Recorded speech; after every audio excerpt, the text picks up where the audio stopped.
বাংলাদেশ জাতীয়তাবাদী যুবদলের ৪৭তম প্রতিষ্ঠাবার্ষিকী উপলক্ষে স্বেচ্ছায় রক্তদান কর্মসূচি ও আনন্দ র্যালি করেছে নারায়ণগঞ্জের সোনারগাঁও উপজেলা যুবদল।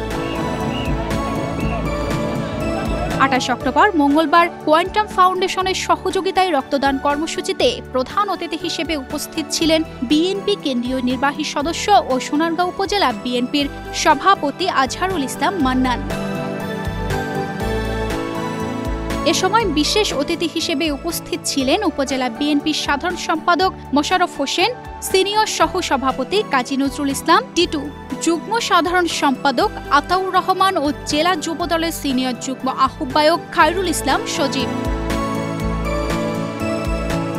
ওদের স্বপ্ন পূরণে পাশে থাকতে পেরে আমরা গর্বিত।